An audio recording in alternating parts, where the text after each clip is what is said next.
Peace. Welcome to the Urban Next podcast, the number one father and son podcast in the universe. Black Dot, formerly known as Black Dot, but still Black Dot, with my son Malcolm in the building. Malcolm, we got a lot to cover. Listen. The Grim Reaper is on the move. Bro, what's going on? Optimus Prime Yeah. is dead. Dolly Parton? What? Yeah. My man, Mr. Wright. Well, but nights like this, when raindrops would fall. He gone. Yeah, man. What's beef? Your president is getting beef from Argentina. Something is going on. Oh, over at Wingstop. Y'all thought y'all was eating Wingstop, and y'all eating Tyson chicken. Now listen, right? I can't taste the difference. I'm all right. Your man Drewski went too far with this one, all right? With the CTE. So we got so much to cover. And now, it's my birthday. And it is your birthday. So let's get this thing started. Hit the button. Let's go. Black mass, man, it's time to rob. I had to find a way, I couldn't find a job. Couldn't find a prayer, couldn't find a God. Couldn't find a prayer, couldn't find a God. Black mass, man, it's time to rob. I had to find a way, I couldn't find a job. Couldn't find a prayer, couldn't find a God. Couldn't find a prayer, couldn't find a God. I woke up, then I logged in to that Urban X where they be flexing with that blog in. Put it down, cause my little homie called in. Had to bail him out, he in trouble with the law again. Black skin can't win in the white world. Seen a brother kill his own kid for that white girl. We ain't wanna go to school, but we had to. Every February it was scary in them classrooms. Shimmy y'all, shimmy yay. Old dirty bastards can't own dirty slaves, or they own dirty masters. Black Dot found a pot as a youngin', broke it down for his son, and now he serve it to the masses. Black mass, man, it's time to rob. I had to find a way, I couldn't find a job. Couldn't find a prayer, couldn't find a God. Couldn't find a prayer, couldn't find a God. Black mass, man, it's time to rob. I had to find a way, I couldn't find a job. Couldn't find a prayer, couldn't find a God. Couldn't find a prayer, couldn't find a God. Urban excellence, a product of my residence. From 4 to 44, Obama was the president. I told mama I ain't trying to go to church. I'm like Adam, every Adam is a product of the dirt. And I've been reaping what he sowed. I got the product, got the dirt. And I can teach you what I know, but then you gotta put in work. You in trouble if you waiting on the government. I told my bro I make it out the hood, and that's a covenant.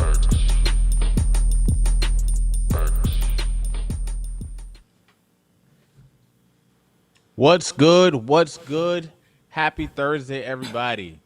Yeah. All right, welcome back to another episode of the Urban X podcast. We appreciate you guys for being in the building with us. We are the number one father and son podcast on the planet Earth. Yeah. We're your host. I'm Malcolm, and this is the birthday dude right here, Black Dot. In the building, in the flesh, ready to do this. Ready to do this. So, Malcolm, we got so much to cover, but I want to thank everyone for all of the birthday shout-outs that came through. A lot of birthday shout-outs came through, and I truly appreciate it. You know what I mean? It was today, on my birthday, 21 years ago, I got my first dialysis treatment. It was on my birthday. That's how crazy it was. I had just turned 37, and it looked a little grim. But 21 years later, here I am in the flesh, live, vibrant, full of energy. 4 principles, Malcolm, and then we can get started. Live, learn, laugh, love. Those are the principles that I live by my whole life. You got to have something to live for, right? You got to have something. So I wanted to live for you guys. Watching you guys get older. Watch Odyssey graduate. Watch you graduate from college. Odyssey graduated from college, went back to school, graduated again. I wanted to see Eli go from a wheelchair to a walker to 2 poles. Hell, I might even get to see him with a cane.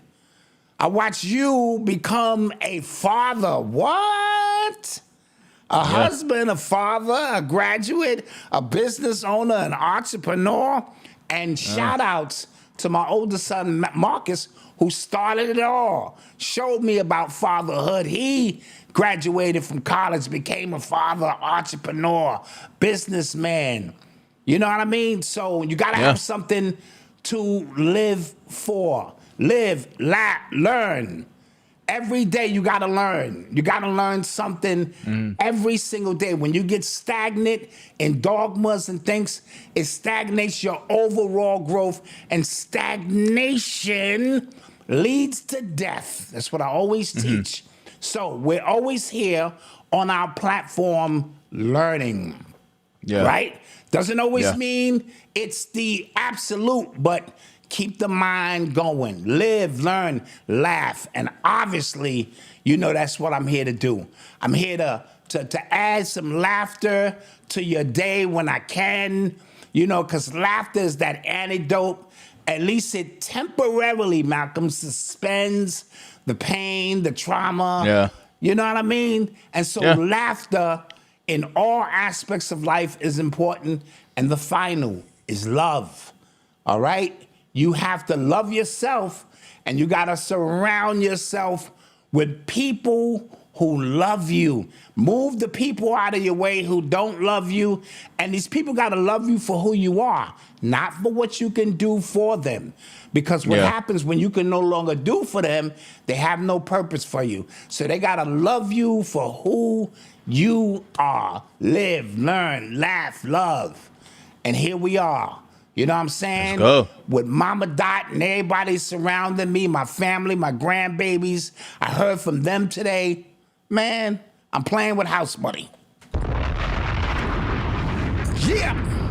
Yeah.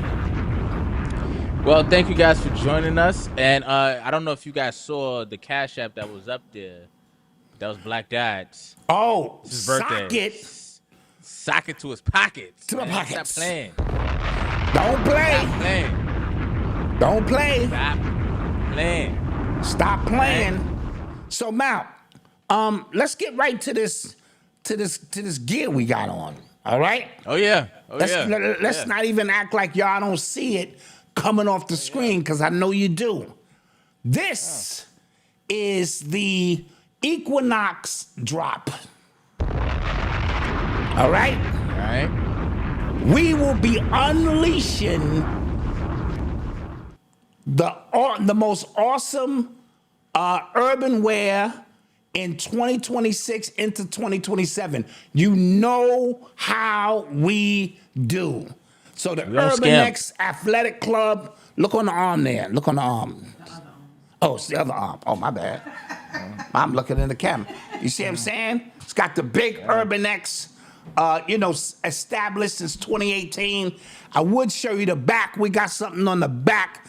Urban X Nation pieces on the back of that joint. And we letting them go. Pre-orders, we're taking pre-orders from now until next week when this thing drop. Now, I want to say this, Malcolm. Oh, Malcolm, can you stand up a little bit so they can see that full icon? Yeah. What it says, icon, not everyone gets here. All right? So not everyone is an icon. All right? So we wanted to put that out there. Now, members, listen closely. Members are going to get 20% off the price you see. We got a code inside the membership that you got to be a member. It's already there. If you a member, it's already there. If you a member, it's there. You can get 20. There. Now, Malcolm, I'm not going to stop there because it's my birthday. This doesn't drop until September 22nd. It's the Equinox drop. But you know what I'm going to do for the people, Mal? If you're a member, you get 20%. I'm going to put your shit in the mail right now. Okay. For the members, Listen, man. So not only are you gonna have to drop ahead of time, and this is just 2 of 5 or 6 or 7. We just rolling them out every Thursday. We're gonna roll out some new fire for you, some new fuego for you. Urban X, you know our hoodies be thick, they be warm. You know what I'm saying? And we going bold this year. Oversized joints, we gonna get it. So now, Malcolm, we can hit and get this thing started. You ready to do that? Let's do it, man. You are tuned into the sounds of Urban X. It's like every day I wake up, man. There's somebody else going to glory. Yo, and this feels like, I don't know if you guys remember that year. I think it was 2009, where every celebrity was just dying. I think Michael Jackson started it. Oh, yeah. Everybody, Billy Mays, the guy with OxyClean, everybody died that year. And South Park even made like an episode about it. That's how many celebrities died that year. And it feels like this year is the same thing. Like everybody is passing away. Fascinating. This is fascinating, Malcolm. I must admit. I don't know. Yeah, like I don't know what is going on. The guy who played the original Optimus Prime, he passed away today. Optimus Prime? Optimus Prime is gone? He was 85 years old. And he was still working. He was a voice of a character in the show Invincible. Me and Eli watch. Hello, I'm Peter Optimus Cullen. Prime. Yeah, Peter Cullen. Yeah, he passed away. Yeah, crazy. Dolly Parton. Yo, all right. Okay. Is this a safe space? It's a safe space. This is a safe space. I know Dolly Parton, but I didn't realize like how major she was. Like she died. I was like, oh, snap. Okay, Dolly Parton died. There were people crying. There were people like, yo, I can't believe it. I never thought I'd see the day. And I was just like, oh, okay. And not that I didn't see the big deal because she passed. Like, I understand that. But, like, I didn't see her legend.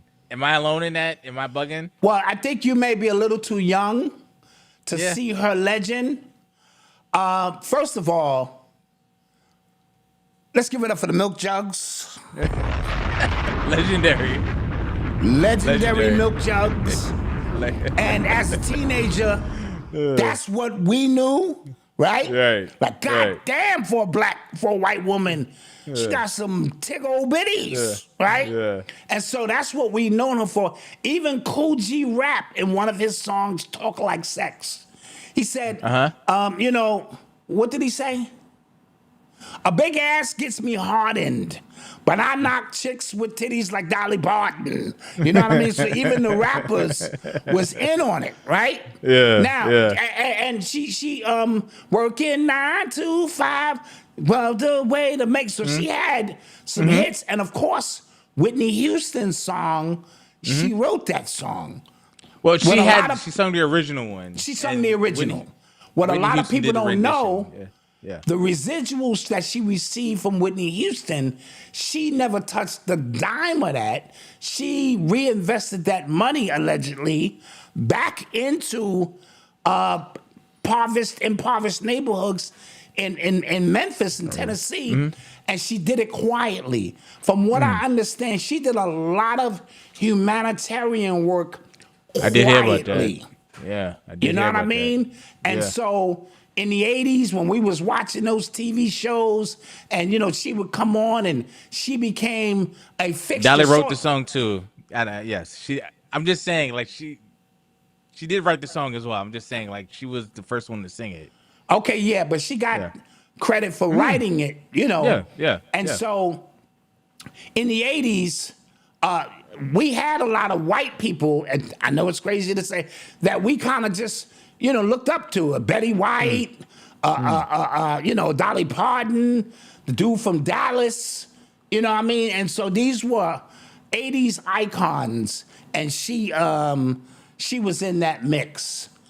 Yeah, there was a few more people who passed away. The guy he was in Minister Society. He was in Players Club. Yeah, my Samuel man Monroe. Rolando. Let me get his name. Yeah, He passed Samuel away. Monroe Jr. Yeah, he passed away. I think he had a few health conditions. Yes. Yes. His mother, put on Facebook that, she passed. Because I remember when he was sick. I remember when she, announced that he was sick and he was going through it. And for me, the longer he fought, I thought he would recover.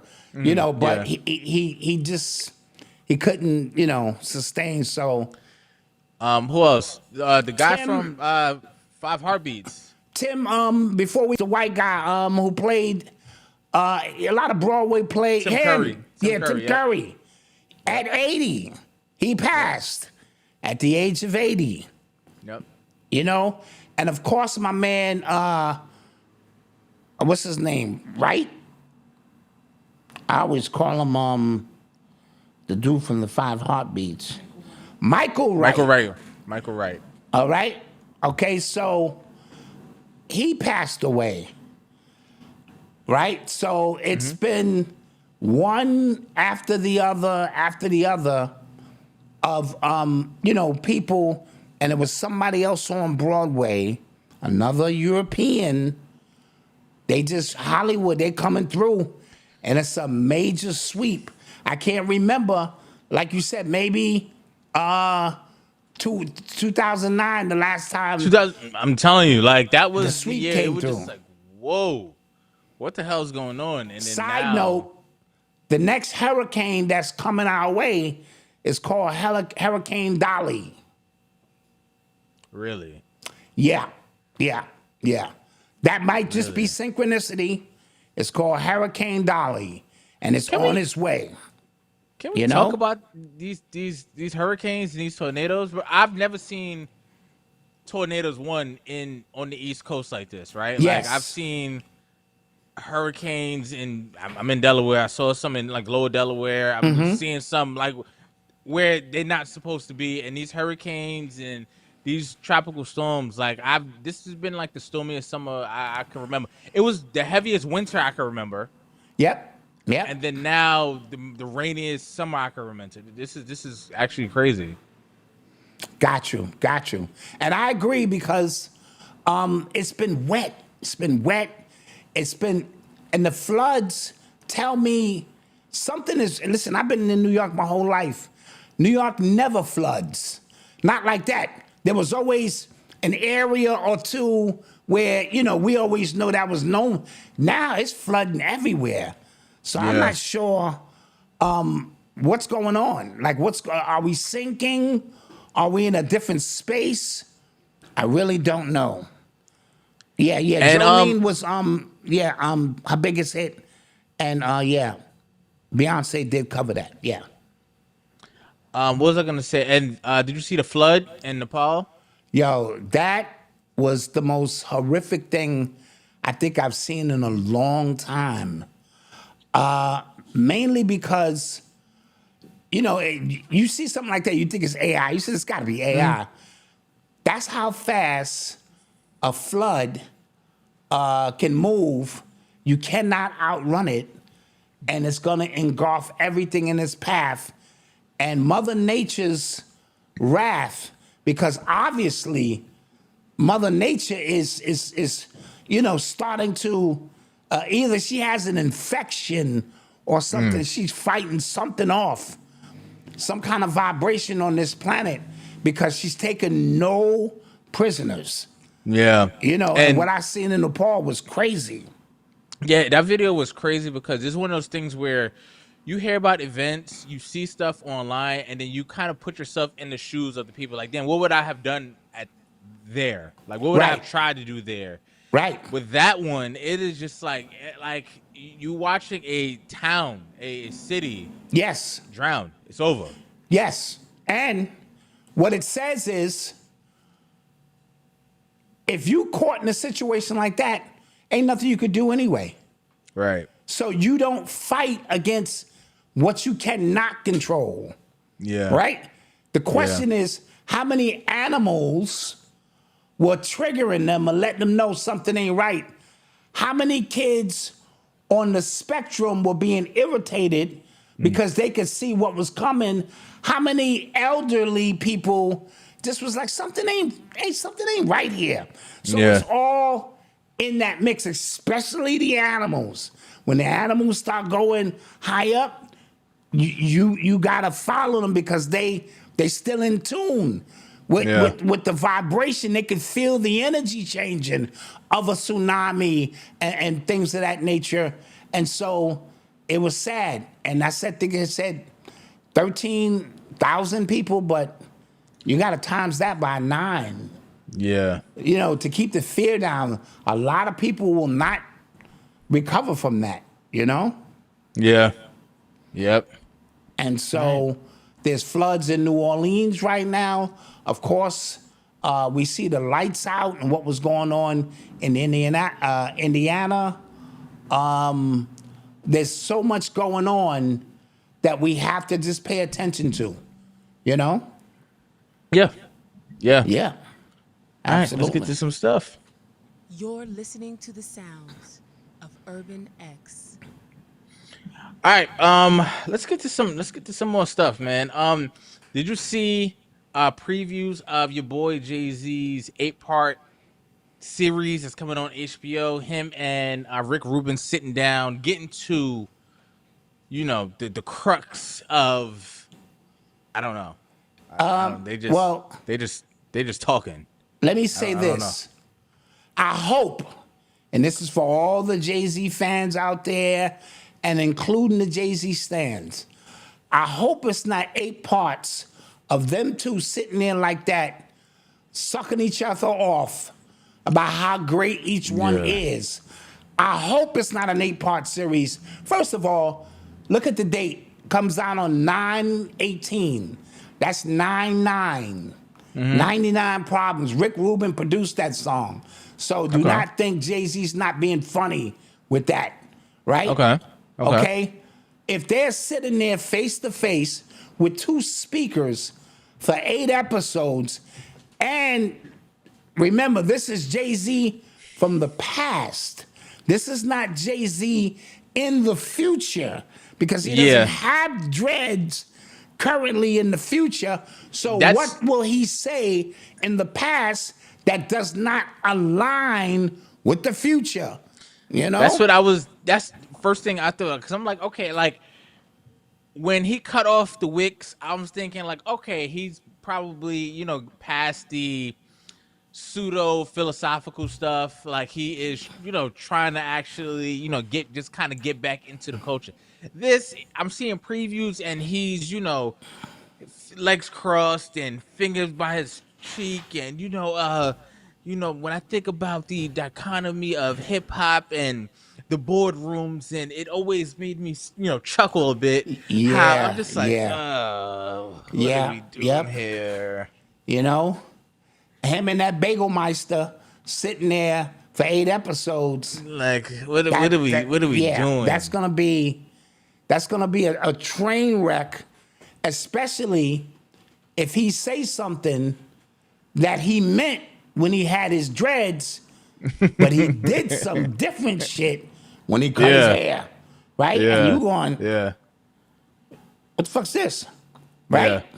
Yeah. Bad enough, Target, right, is at it again with the goddamn blackface, right? Bro. And so Target just, they don't get it. It seemed like on cue, their whole job is to piss us off. You know what I mean? And so his stance, and you know, y'all buying from Amazon and this and that, it looks crazier when they do this, and he sits down with his dreads on, but says some other shit when his hair was cut. That's not in alignment with the shit we're seeing. This is how out of touch this nigga is. Yeah. Right? Yeah. And when you do sit downs that don't air immediately, and then you go through a transformation, right? Because Right. the whole taking the hair out, shedding the hair, putting on the concert, sheesh. That's just a train wreck. And then Target goes, hello, Yeah. right? We Yeah. just got at you on some Target shit. And Target just reminded us, So very interesting stuff, to see how this is gonna pan out. Yeah. Again, in 8 episodes, like I could do 2. I'd be interested in 2. Right, You know what I'm saying? right. I'll be interested in 2 episodes, maybe 3. 8 Maybe is 3, crazy. maybe 3. 8 episodes, unless these are like 15-minute episodes, which wouldn't make sense. So Right. and let me not judge it, because maybe they'll go to the studio, maybe they'll walk through Brooklyn, maybe it'll be a series All right. And I know we're on a podcast, and I know I'm trying to read the room here. We're on a podcast, and I want to be, I kind of want to be. But what can they talk about that the average person want to hear at this point? Right. No. And this is for the chat. This is for the chat. This is for anybody who's. What would you want to hear them talk about? You've heard the interviews. You've heard you've read the articles. You read all the stuff. Like, what else? I'm What kind of confused. can 8 episodes of not just him, Anybody of these Yeah, pop anybody. stars, not just him. Yeah. 8 episodes on Beyonce, 8 episodes on any of these people who we already know, because social media gives us your entire life now. Yeah. Your music gave us everything you wanted us to have. So we know all the stuff. We shot your brother. We know your dad left. We know it all. Yeah. So sitting down with the Bagelmeister for 8 episodes on HBO, I'm curious. That's all. So I want to be clear. It could be Now- anybody. Now, is this an album rollout? Now, all right. So I thought about answer that part too. first. Answer that part first. You think it's an album, 8 episodes of new music? I wouldn't be mad at that. I'm not sure. That I wouldn't be mad at. Yeah. Right? If y'all Yeah. been working on something and y'all gonna reveal how it's done, okay, cool. Sure. But not just sitting across from, Yeah. yes, and the way you EQ'd that sound, Ricky, and, well, Jay, Yeah. I already knew when I hit you with the track. I saw you gaze off into your thought pattern. I don't want to hear all that. Y'all niggas is doing like this to each other. Y'all both holding each other's shit. Like, get the fuck out of here. I can't watch that shit for 8 episodes. Please don't do all that. right. So on the flip side of that, Drake has been teasing a new project. I don't know. He's been teasing something. Fear of Missing Out or something like that. Yes. It looks like it's a new album. Some people thought it might be new, like merch drop or something to that effect. So, do you think it would be? Thank you guys. Thank you. Oh, Mr. G. Thank you guys, Mr. G, for the super chat. All right. But do you think that would be his way of stepping on whatever Jay-Z has, like preemptively? It could be. And do you think It could be. I'm tired of him too. Don't get me wrong. I mean, first of all, let me say this. New music is on the rise right now. Rhapsody has a beautiful Afrocentric goddess. I got bars at the same time album out. I think it's called God Wears an Afro. Let me get the right title, cause it's fire. I've been listening to most of it, but you know how I'm when God got an afro and God has gold hoops. Or God has an afro and gold hoops. Fire. Okay. Ransom. All right? I heard a little bit of that one. I was never good. a Ransom fan until this album. I am now I did. officially a Ransom fan. Like, you know what I'm saying? His joint, A Picture of Clarity. Let me get the title right, because you know how Dot do. The price of clarity. Bars upon bars upon bars. Yeah. Busta Rhymes, The Diligence 2 Project, Fuego, Fire. Busta's in his bag, and Jay Dilla's in his bag. He even got a joint with D'Angelo and Jay Dilla, both who have passed on. Yeah. Fire. How he get all Game. these Jay Dilla beats? Huh? I said, how he get all these Dilla beats? Jay Dilla left him with 300 beats. Wow. Okay. And to the day, damn near to the day he died, his mom, they said, was set up in the hospital and get records for him. And this is how passionate he was about his music. And him and Busta was cool. And so Busta's sitting on some joints. And the first Jay Dilla joint came out, I believe, 20 years ago. And so they just released this one to honor, in commemorate of the 20th anniversary of him passing away. And it is fire. And of course, we know The Game got the documentary 3 out. Fire. Game is Game in don't his put out bag. whack albums. He don't put out whack albums. You see what I'm saying? Yeah. And so we are being flooded with great music. And already last week, I already bigged up Voltron, Red Pill, Blue Pill, Cambada and them with the Voltron Volume 1. Fire. So there's a lot of new music out right now. Yeah. And we understand Drake is a part of a machine. So when he drops, it's going to move something. We already know he knows there's a secret war with him, Jay-Z, and the industry. It's not just Jay-Z. It's what the industry is and what the industry is trying to become. And I'm going to put Kanye on that side, right? Okay. With Billy Jackson or the guy who used to work Gamma, the dude of hate. I always get his name screwed up, right? They are fighting for what is to come. In between this, I'm noticing people are returning back to wax, limited edition CDs, and they're trying to get away from streaming, right? Streaming killed us. No other way around it.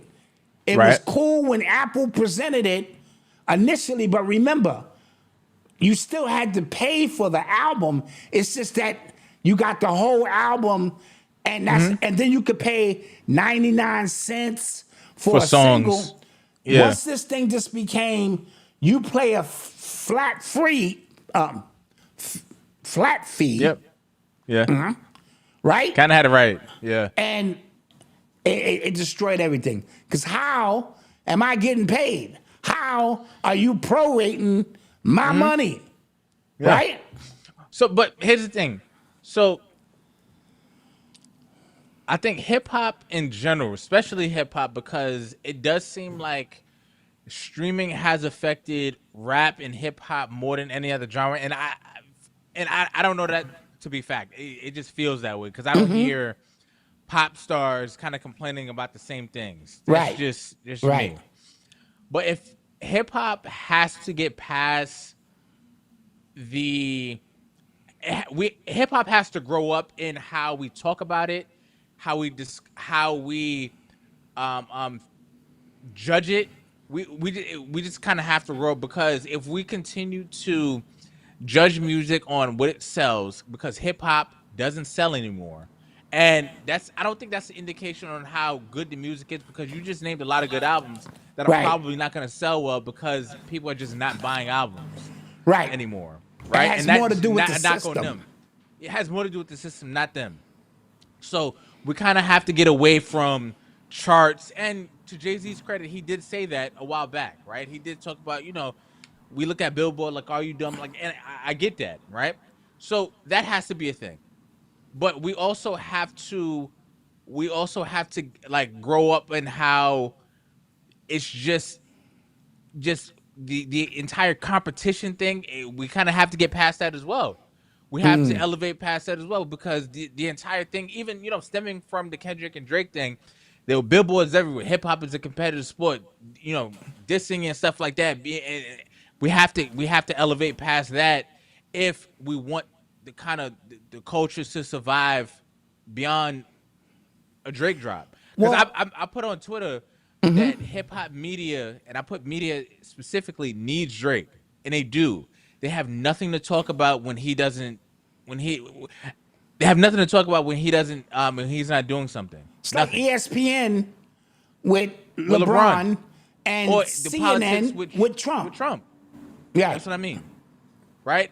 We need to legitimately get past all these things, literally not care about sales, not care about charts, not care about any other of these things, and get back to just enjoying music. Then maybe. Well, Malcolm, But and I'm gonna look down while I'm saying this, because Mama Dot is gonna chop the video up where you're below me. So I'm gonna look down at you to create a special effect. Malcolm, you all right down there? Yeah. Are you looking up? Yeah, you gotta look up. I did. No. Okay, here. What you're describing is hip hop. What we are experiencing is rap and rap culture and rap Touché. corporate business. So Touché. when it moved away from a great album that you lived with for 6 months, wasn't about the charts, you just knew great music, it was fun, peace, unity, love, and having fun, right? And when it moved from that to a business, the whole model has changed. And when the model changed, those who exploit were in their field. See, when it was in the parks and all that, it was in our field. When it became a corporate thing where you can make money, it moved into their field, and they have now wrung it dry of everything there is, and now they want to toss it back to us, and there's very little water left in that rag. So now we're trying to fight to reestablish, but if there is no ownership now, full-fledged ownership, then what are we talking? So a few years back, we were having these great conversations about who created it and this and that. And I simply just asked, okay, so now we know that we own it. Now what? Or that we created it. Now what? What's the next step? We know we created it. If we don't own it, then what conversations are we having? That's a waste of energy, Yeah. And so now we're at a precipice where the value of the music doesn't mean what it used to. And then you have artists like Rhapsody and Ransom and Busta and a few others and Rakim, and they're trying to reestablish order. But it may be too late because the newer generation is not into as much hip hop as we were, right? They're into creating undefinable genres now of just what makes them feel good, you know? Yeah. And we have to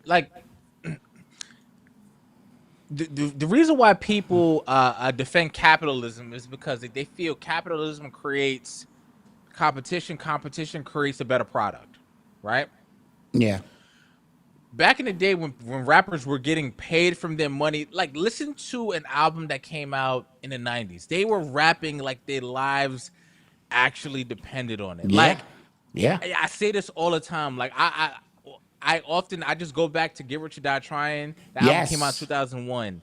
Yes. And the hunger you can hear from the speakers, it is insane. Like you feel like you in Jamaica Queens with 50. Yes. Beefing with, like, you feel like you going through with them, right? Like, you rappers rap 3 verses no matter what. Even if there was a feature, they closed it out on the end of it. Like, it was 1 verse, the feature, they closed that. They were rapping, and they were like, there was so much just kind of passion into it.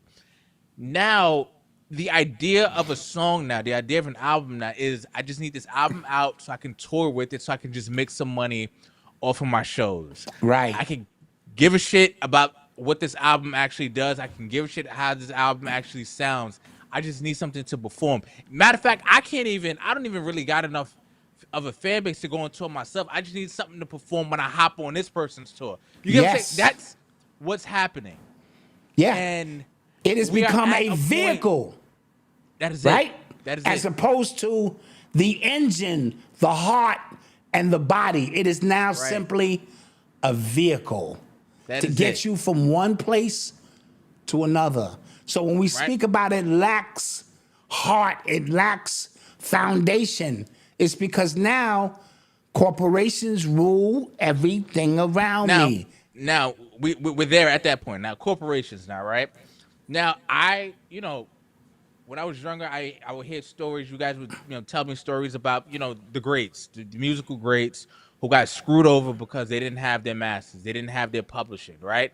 And you always said the magic is in the publishing. Like, that's what you need. That's what they're going to try to take from you, from your last dying breath. You never sell your publishing. And then past 5, 6 years, 7 years, I'm watching huge artists, one after the other, sell their publishing. Whoa, where's that? Like, he's selling his publishing. He's selling his publishing.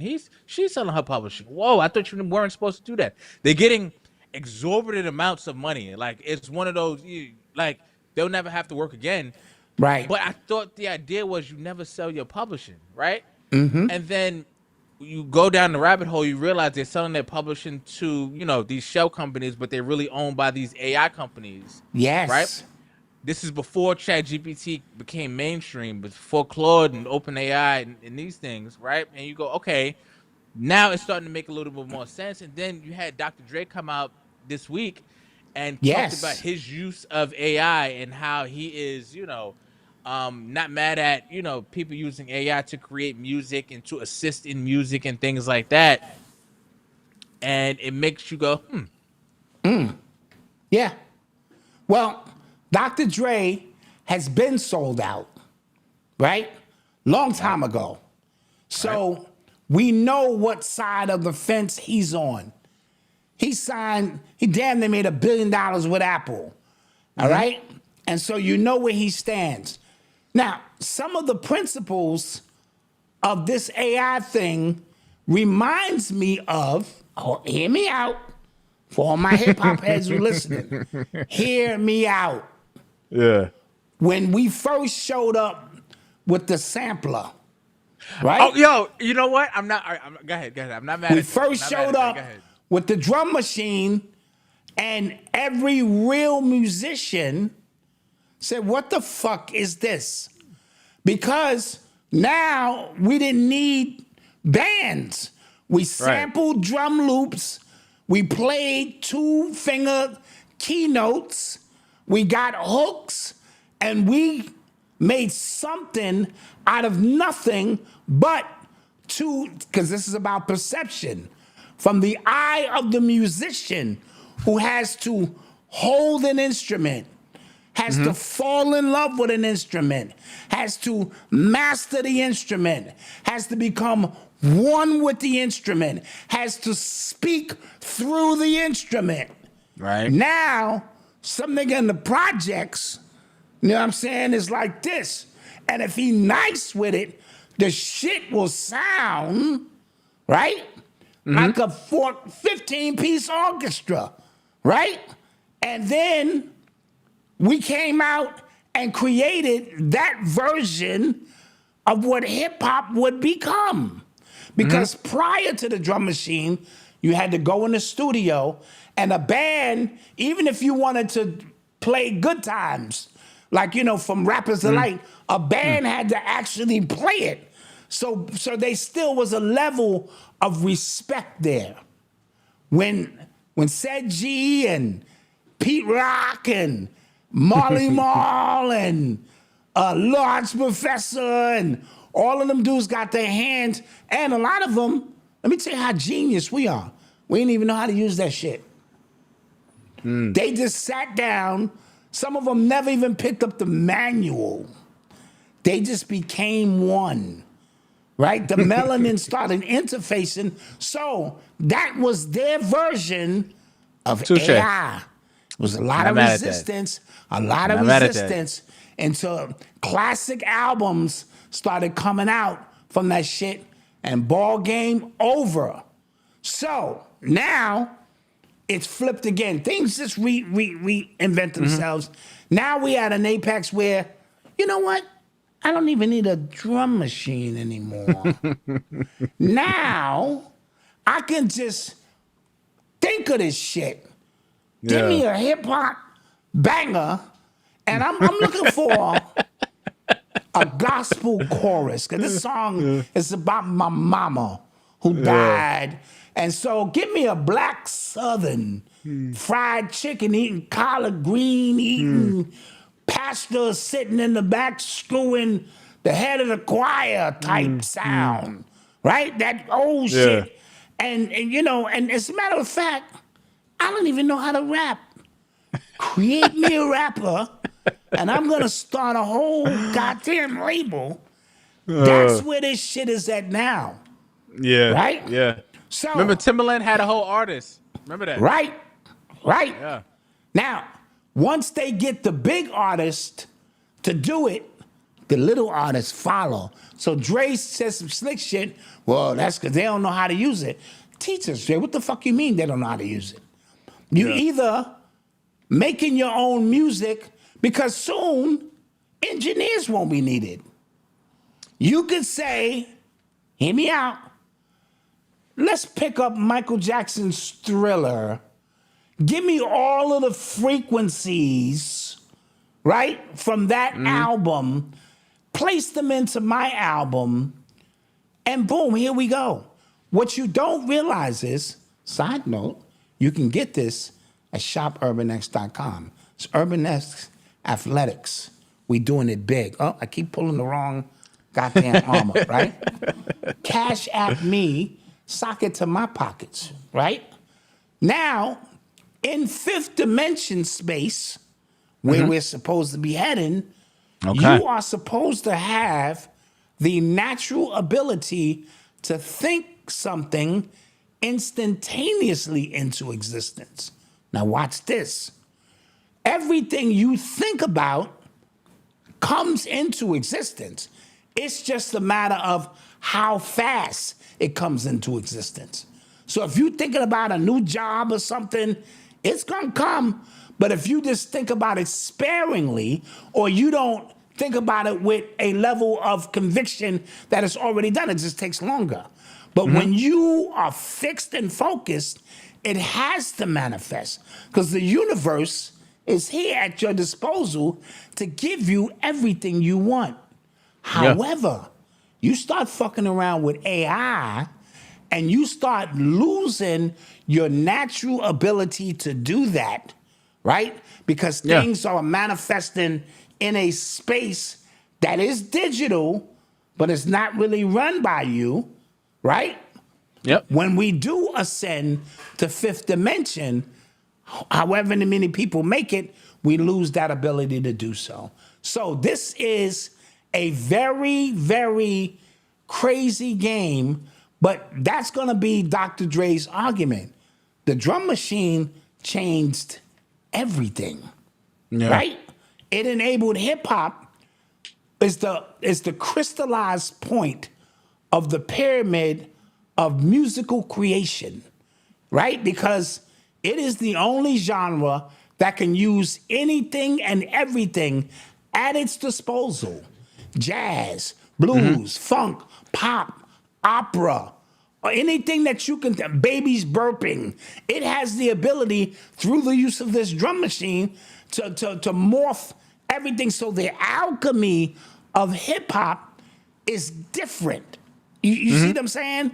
As opposed to any other genre. So it's in a weird space where now AI can make all of your dreams come true, but it's killing your reality. I'm gonna say that again.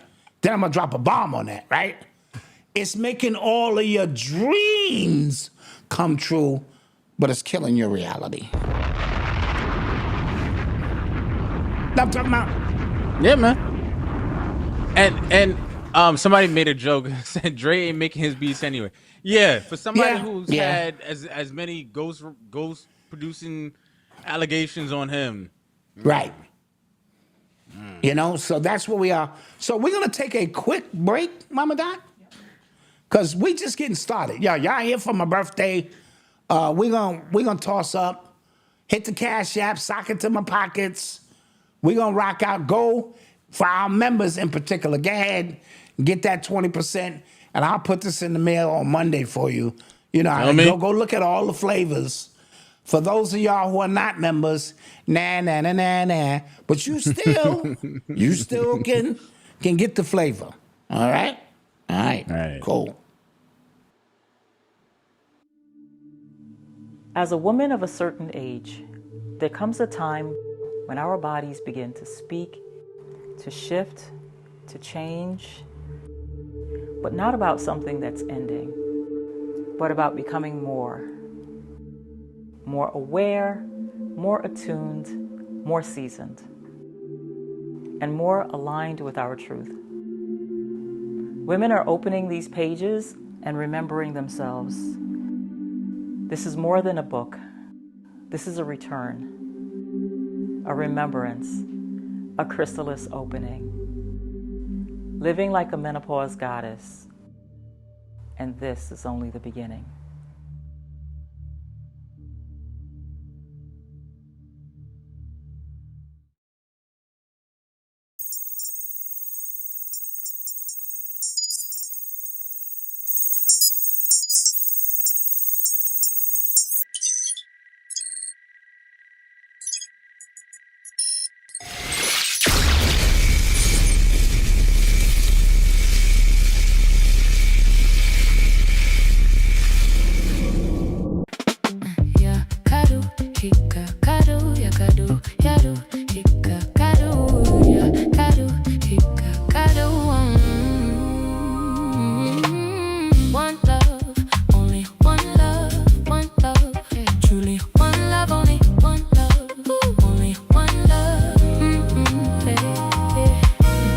So bare, my ghetto don't flow. Just a fault of my power, amazed so vast. The body whole a llama, a symbol, my mantra, a booming mantra. Can't see the unity, my clan. No more data, so cheek, so sparse. Alimony, give me good, pamper the shy. My liminal libido, you gon' pony up the scar. Sabotage, voodoo, dim the velar. My mama say, yeah. My mama say move, my mama say man, subdue the hater. Crush me, say mama, me say my bounty, y'all. Calm the melee, oh, calm, see me cooler, Cuba Cola. Behold, oh, behold, oh, behold, oh, be here. You can't say behold, you can't say be null. My enemy could be booty or beauty. And so I say, so it goes there. One love, only one love, one love. Truly, one love, only one love.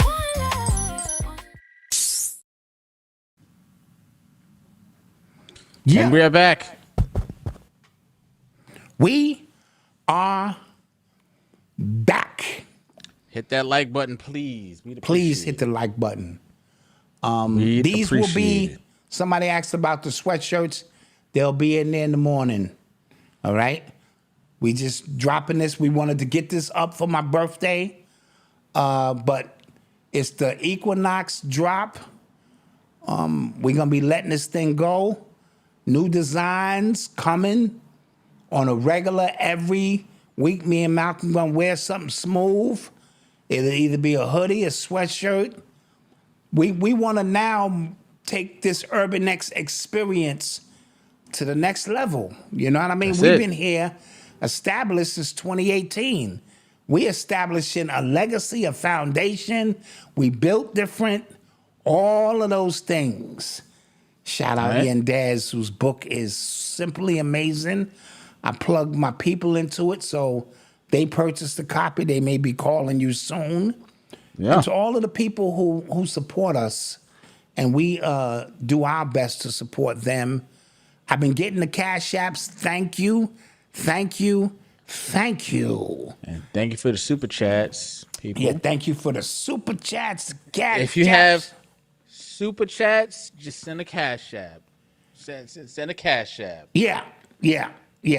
Absolutely. Next time, make it 30. I'm joking. We appreciate it. Thank you. Thanks for the 20. Next time, make it 40. Next time, make it 40. I'm joking. Make it 40. How you feeling though, man? It's your birthday. How you feeling? I'm feeling amazing, Malcolm. Like I said, 58 trips around this piece, and you truly got to laugh to keep from crying. But what you see here is a true indicative of how I feel.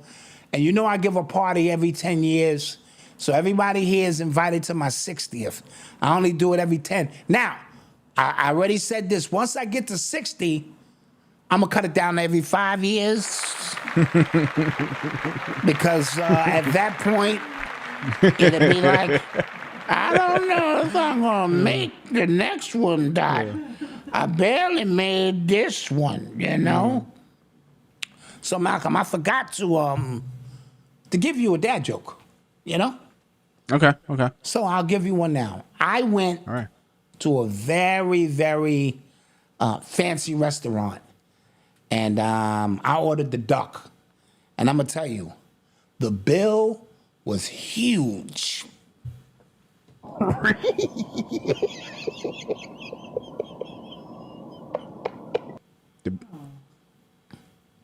Is a bill a part of it? Is a bill a part of a duck? Are y'all serious? The bill on a duck?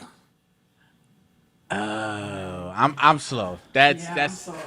I went to a fancy restaurant and I ordered a huge duck. It's and your birthday. The bill was huge. Okay, all right. How about this one? If a doctor removes part of your colon, do you now have a semicolon? Okay, that's better. That's a good one. Jeez. That's better. What are we talking, Malcolm? I didn't get If it. a My bad, microscope and a telescope crash, does it become a kaleidoscope? Okay. All right. Okay. Jeez. I'm not mad at it. Okay. You got it. Lord. You got him up here working hard. Man, got these dad jokes popping off. I got 1 million of them. Anywho, let's get back. Malcolm, some stuff. did you hear? Thank you for the super chat. Priestess Yendez, thank you. Love you too, Princess, Queen, Hotepish, all that. I'm with all that shit. Anyway, did you hear about the 49ers owner being busted for prostitution? Bro, he was in the trenches. And this is my thing. You a billionaire? First off, I'm mad at the cops for arresting him. That's what I'm mad at. That's what I'm mad at. Okay. You a billionaire and you can't go to the hood. You know what I'm saying? What's wrong with y'all? Here's the thing, and I need work with me on this. When you are worth $9 billion, right? Yeah. It is easy to go hire a $20,000 call girl, you know what I mean, who's going to sign the NDA. You can even take her out to dinner. She knows all the protocol. You can have her on your arm. That's easy, right? Malcolm, the best wings in every neighborhood is where? Strip club. The worst neighborhoods. Strip club, you almost got to back them wings out, right? Yeah. So, it's same thing equivalent for us, right? If I got a Bentley and I'm doing big things, I can easily get, right? But to pull up at the projects, right? And you know the price in the hood is $40. $40. And if she called me and say, can you pick up 3 Happy Meals for my kids? It's coming out to 40. I'm telling you now. It's coming out of the 40. It's not 3 Happy Meals and the 40, right? That's the thrill. He was looking for a thrill. He went to a trailer park town in Ohio and looked through the yellow pages and found some hillbilly shit for 140 and was like, that's what I'm after. And then they're going to pull him over. Come on, man. Come on. Yeah, now. come on. Right? So I get it. He went the other way. Because it's easy to do the expensive stuff. That's just money. But to be in the trenches, son, you know, to pull that Bentley up to the projects, get out with 3 Happy Meals and shit. Yeah. My gold dripping from my neck. East Palestine, Ohio, at that, like that East sound. Palestine, Ohio. That sound like the grimiest. Like, and no offense to anybody out there. Yeah. Jesus. I come through the projects. I gotta pass all these niggas in the hallway. You know how they get down. You don't look anybody in the eye, but Don't you look nobody in the eye. Straight to the pissy elevator. I get upstairs, right? That's it. The house is smelling like twerk wind when I get there. Mama, her mother lived there. She like, come on, babies. Mommy got to work now. And she take the Happy Meals. Yeah. And then, you know, that's the thrill. Then some nigga knocking on the door. Hey, Sharon, I know you in there. You know, now I got to back out the fire escape and call the Bentley driver and have him meet me down. Nigga, that's the thrill. Anybody can get a nut. I want this shit to be like a movie and barely escape niggas shooting at the Bentley, but I got bulletproof glass shit, you know? Oh, my That's God. what I'm talking about, man. That's what I'm talking about, man. You know? So anything else is, you know, just a waste of time, you know? Well, speaking of football, yeah. There was some preseason football on tonight. Bills were playing the Steelers. Skylar had some touches tonight because he's been hurt a lot of training camp. Right. He's back. I saw 6 catches, 75 yards, and I saw a jet sweep touchdown for my boy, Skylar Bell. Now, all right, in all transparency, when I didn't see his name, I didn't know he was hurt. Yeah. I didn't see his name the first couple of games. First of all, it's hard to make the NFL. It's hard to make the team. I don't care how, you know, and I didn't see his name at all. I'm like, nah, that's not like the God. You know what I mean? Then when I found out he was hurt, because you can only be my nephew when you succeed. I mean, everybody knows that. I only claim winners. And if, you know, because some people was asking me, yo, how your nephew doing? I said, huh? Say what? Yeah. Who? I don't know what you're talking about, nigga. But now he's my nephew again. Yeah, he's my nephew. Yeah, balling out. So, really happy for him. Again, proud of him. No, on a serious note, super happy for him. He's living his dream.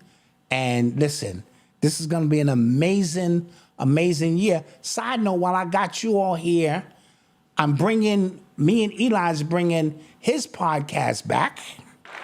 And we're going to connect it to our network. All right? So everybody here will see when we go live on Tuesdays.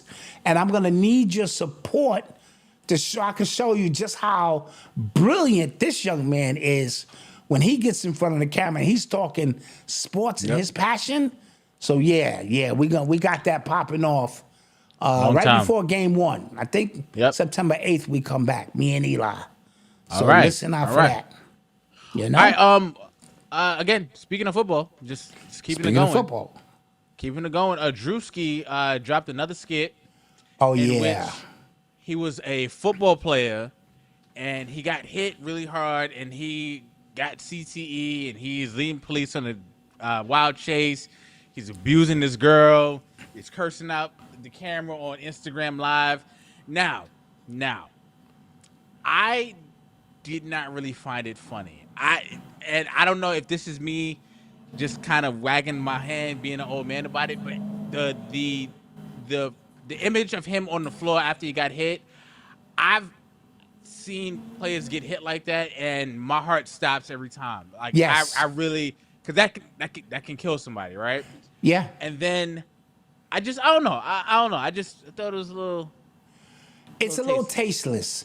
Like, I think lately his skits, they sitting around seeing just how obnoxious and to the edge, he can take it. And it's one thing if something is funny, great, it's just funny. They had just released the report Right. that Right. 1 in 4 football players have CTE. But obviously they can't examine you until you die. I think it's probably half. If they tell you it's 1 in 4, which is 25%, it's probably more, right? So these players are playing this game, a game we love, but it's violent, right? It is the most violent thing, but we have been conditioned for violence. But it is no joke when after your career is over and your behavior is indicative of somebody who don't know whether you're coming or going. Aaron Hernandez, that's his name, right? The one who they said he had the worst case of CTE they had ever seen. Yeah. Right? So Drewski's doing these skits, and at some point, his team needs to say, let's get back to the ones that are just funny, where you might just be mad because they're funny, but when life is involved, just my humble opinion, I think there needs to be a little bit more discernment. That's all I'm saying. No, I think the timing. I like put it like this. Like I think the timing of it was crazy because the CTE report just came out. He probably knew nothing about that. It was just probably like, damn, right. So can't be mad at him about that. But him, that hit, that we saw Tua take, and his hands were stuck, and he looked like that's almost like. Because people in the comments right now, they're saying, well, you can't, police comedy. I agree. But that's almost making fun of disabled people, right? If you don't make fun of disabled people, if you're going to make a joke, you make a joke that is relatable to everybody about Malcolm, this thing. Rather than making fun of that's. But I'm only making fun of my son only in context that we've been doing that our whole lives. And everybody in our house can get it. So and Eli, I would never. Eli himself laughs at it. So if Eli didn't laugh at it, would you still do it? No, I don't no, absolutely not. Right? I just put y'all on to how we all get down when we hear. Everybody can get it.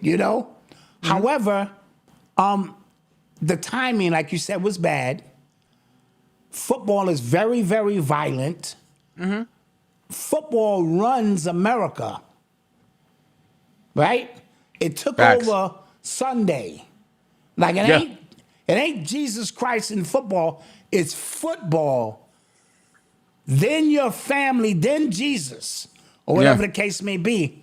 And because you played football, right?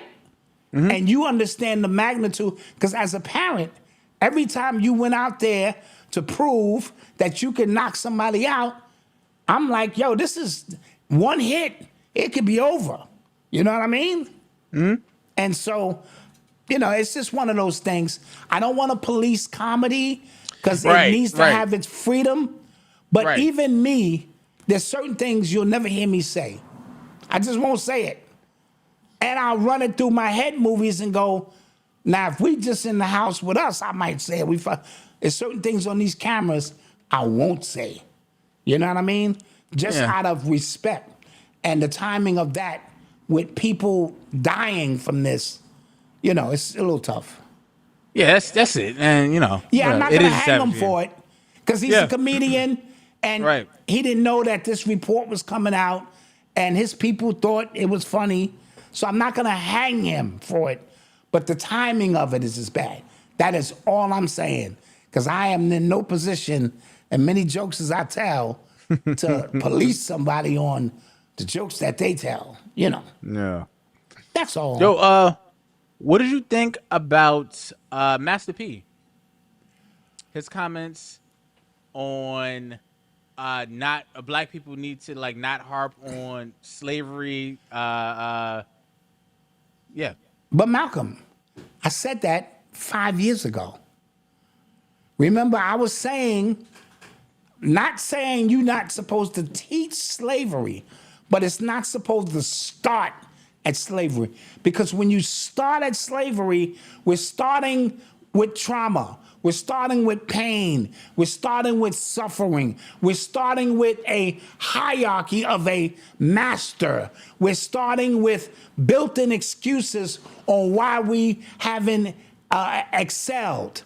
So I'm not saying don't teach it, but we have to go back to a point before slavery, because slavery is like a blip on the scale of who we are.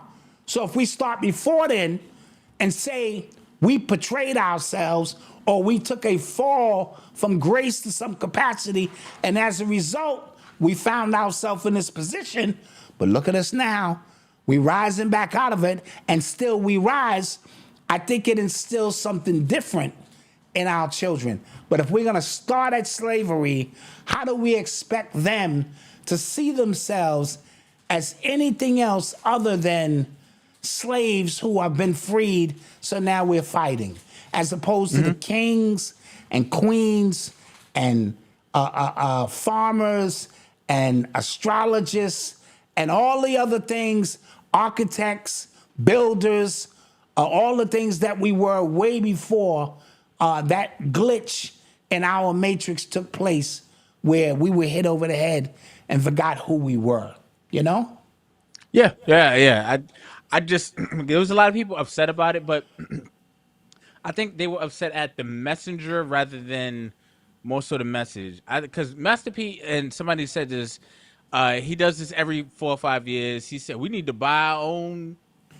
Yeah. You know. And because it's coming from him, and I'm not sure he can articulate it the way I can. You know what I mean? And so therefore, maybe they're not giving him the grace, and people just taking the soundbite. Forget about slavery. What are you doing? Right? And once we add context to it, I think most people will even go, yeah, I think you're right. That's like, you know, never see yourself as a victim in any circumstance. Them other peoples, they definitely don't start at the Holocaust. I'll tell you that. No. But they don't let you forget it. But the difference with them is they have political and economic moxie in which they use that as leverage for. Now, if that's going to get you all the reparations you need that you deserve, then goddamn it, yes, I'll be even teaching that shit, because we were slaves and they owe us 40 acres and a mule, and we didn't get it because that's what the Bagelmeisters and the Jaywalkers did. I like that. They said, You've been listen, slipping that in. Yeah. They said, listen, you know, because of this, you owe us this. And because America agreed with it, they keep reminding you of it. So that's more of a political thing than them actually feeling like victims. Now I'm talking about? Touche. Yeah, man. Yeah. Right. You are tuned into the sounds of Urban X. You see Hit Boy do his interview with Vlad and Elliot Wilson? Don't know what that's about. Like, that's a weird combination. Yeah. I don't know what that's about. Elliot, I think he still owed money to Savon, who used to be a producer on Joe Budden's podcast, and they got a whole public fallout. But he is double interviewing with the both of them, and in the midst of that, one of the clips that came out, they asked him about the albums that he did with Nas. He did 6 albums. He did 6 King's Disease, or 3 King's Disease albums and 3 Magic albums. Right? And in 6 albums in 3 years. 1 got a Grammy finally for Nas. And he said he don't think he will ever work with Nas again. There's too much that happened, went down. He didn't go into it, but what did you think when you heard that? I found that to be interesting. 80 songs, that's a relationship. You know what I mean? Right. And it's 80 songs, not over a course of 5 years. It's 80 songs in what appeared to be like a 2.5 year period, which meant we were spending a lot of time together. Now, the verdict is still out. Some say those albums were mid.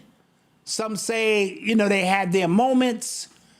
I say as a collective, to drop that many albums when people thought maybe you were finished, kind of reestablished him into a force in the culture because he returned back to what it is that he did well and does well, and that's rapping. I got other issues with Nas.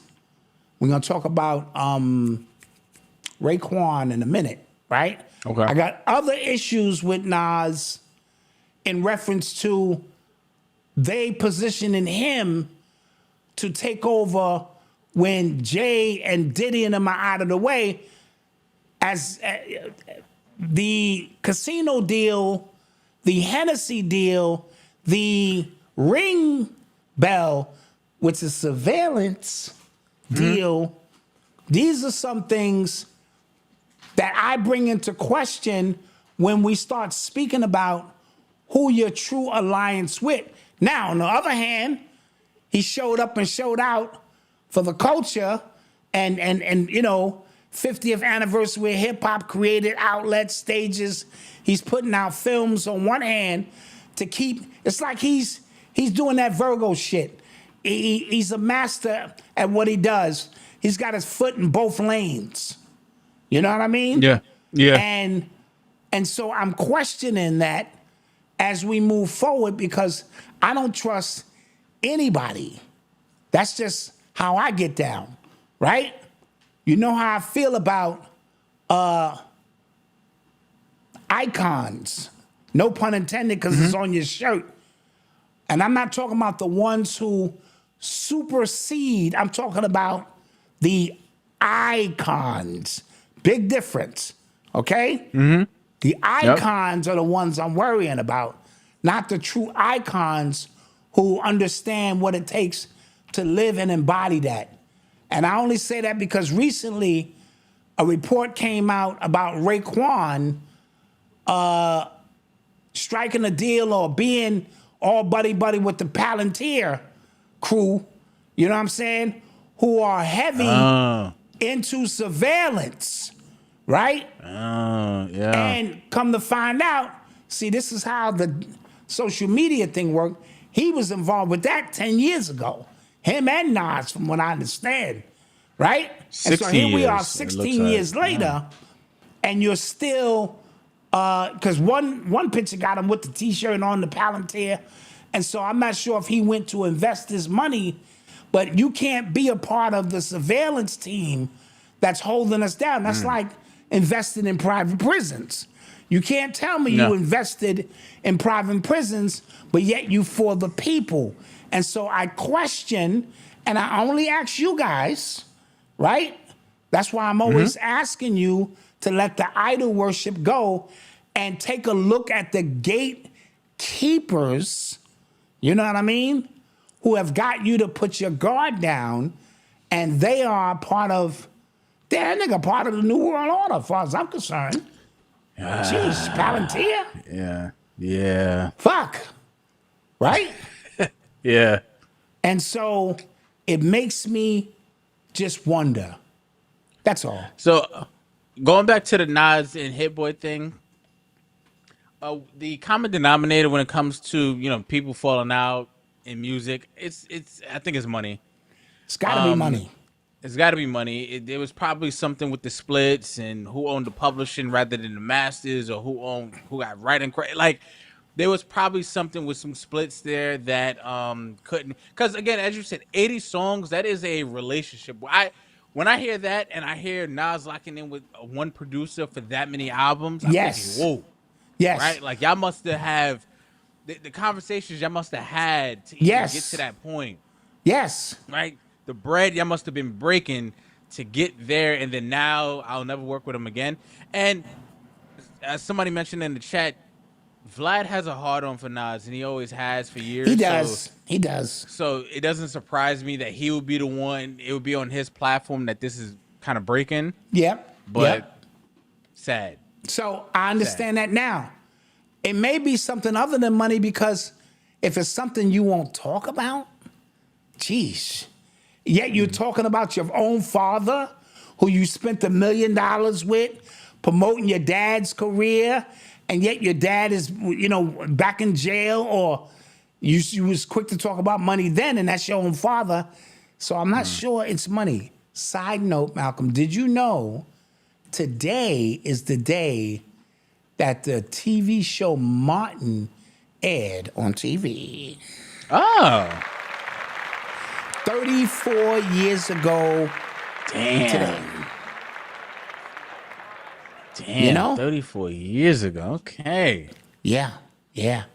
And that changed TV as we know it, Okay. It really did. Shout out to Shashina. Shout out to Shashina Arnold, of course. Yeah. She is an icon. It is hard to get there, but she definitely is an icon. Yep. All right. Let's get to some more stuff. You're listening to the sounds of Urban X. Let's talk about Kwanzaa Jones. Yes. Her husband. Her and her husband, Kwanzaa Jones, the first black female majority owner of a major sports team. She owns, along with her husband, the San Diego Padres. Yep. And I am so proud of her. And she is down to earth. She looked like she ready to get to work. She wants to win. Boy, she wants to take down those Dodgers with that big budget they got over there. And so I am now a Padres fan. I'm not going to go that far. I am. I'm not going to go that far. I am. When I saw the name, her name was Kwanzaa. I was like, God damn. You know what I mean? It's one. It don't get no more blacker than that. I was like, God damn. Kwanzaa Jones. She does seem like a breath of fresh air. She's highly educated. She went to Princeton, and yes. I think she was a lawyer as well. She know her ish. Yeah. So I'm interested, to see how that turns out. The baseball media is a very old school racist media. Yes. Even the way they do their Hall of Fame and all of that. The way they scout players, and they look at the dad, or the dad was a pretty strong player, so he must be like, they are weird. Very. So keep an eye out on that. But that's why I am now a Padres fan. First of all, the team is good. Don't get it twisted. They like in second or third place. They ball out. But now, I'm a Yankee fan, diehard. But my West Coast team now is the Padres. Yes, I like the Padres. Her husband is Espanol. So that's why you're wearing those Padre colors. Yeah. you got them. Yep, and you can get this at shopurbanx.com. Yeah. That's why I'm wearing these colors. Yeah. I knew it, But yes. So shout out Kwanzaa. All right, Mal. You're listening to the sounds of Urban X. So the other day, I don't know if you guys remember this, the Sonia Massey story. Yes. The cop that came in, she had water on the stove, boiling water on the stove, and the cop told her something, and she started praying. The cop killed her. He went to jail for killing her. He actually just died in prison a couple of days ago. Yes. Did they determine what the cause of his death was? He had stage 4 cancer when he went in there, and he tried to get out. Right. He tried to get out on the early release. Because he was sick, and the judge denied him, so he wound up dying in prison. I thought something else happened to him until I read the story, you know what I'm saying? Yeah, I thought he had got beat down. Yeah, but yeah, he's no more. Then I've been seeing a lot of disturbing stories about lynchings Oh, yeah, going Malcolm. on. Even one yesterday in a county in North Carolina, if memory serves me correct, because I just read it, and it's something like 24 lynchings in the last 17 months or something. And this is this has been a problem, but all of a sudden, this thing is back in the forefront, and they're acting like the autopsies, like these people hung themselves. Yeah. Black people don't hang themselves. Not like that. Maybe if they're in prison or something, we just don't do that. And it's ironic it be them sundown towns that this is taking place in. And we got to be careful because the writing is on the wall. This is what's going on. One or two, you might be able to look the other way. 24 in the last 17 months? Shit, we back in the damn 1600s. Yeah. Right? Yeah. Do your due diligence. Carry that thing with you. Man, protect yourself and just be careful, you know? And we have to get down to the crux of these stories. You know, we need investigative reporters in those areas to press these people, right? Because the coroner is the one who hang out with them boys, them KKK boys at the cookouts and all of that, and they're the ones who, are doctoring these reports up, as far as I'm concerned. Yeah, that's because, and there's people again, with social media and that. So there's people who are showing it. Their phones are out, going, "Yo, what the hell? Like, what the hell is this? Or what's going on here? Like, it's wild, It's very stuff. wild, very wild, and we should be alarmed and disturbed, right? And you have every right to defend yourself. That's all I can say. You know? Yeah. All right. So, Malcolm, have you been hearing what's going on at Roadhouse Restaurant? Texas Roadhouse? Yeah, Texas Roadhouse. What's going on? Well, there's a group chat of 400 or so, or 4,000 white people who work at Texas Roadhouse, and it's another one, who have committed to spitting allegedly on the food of black people. Allegedly.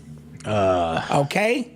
And that's their commitment to do so. Roadhouse's website has been flooded with concerns, and they have not addressed these concerns as of yet. Right? So stay out of these places. But that's what I'm saying. Stay out of everywhere, bro. You know? No, Texas Roadhouse, those are one of those places you go and you don't, it's just like, all right. It's not your vibration. Yeah. Right? That's like going to a fucking Denny's or Cracker Barrel in the South or something, you know? I went to a Cracker Barrel once and I was just like, I am not eating here. Like, yeah. Like it's, yeah. And so right now it's alleged, but just be careful. And stay out of Wingstop. Stay out of Wingstop too, because it's been reported that them Wingstops ain't nothing but Tyson chicken wings. Okay. What's the problem? You paying Wingstop prices. Take your ass home with a bag of Tyson and create any flavor you want. You might be right. You know? And not only them, they busting all of these chicken spots who go into Costco's or BJ's and buy that shit in bulk and you know, put their own seasoning. Because come on, it's all about the seasoning. That's it. That lemon pepper. That lemon pepper is nasty, Malcolm. Them lemon pepper wings Oh, you know what I got? You know what I got waiting for me after the show? What's that? Chick-fil-A, chicken and waffle. Now we're talking.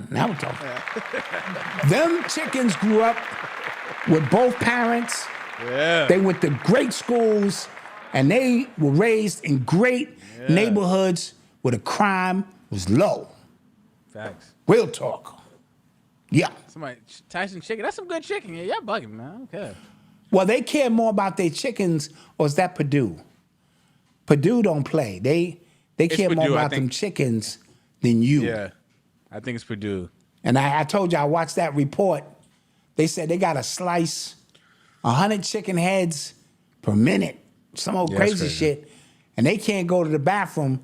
They got to wear Pampers.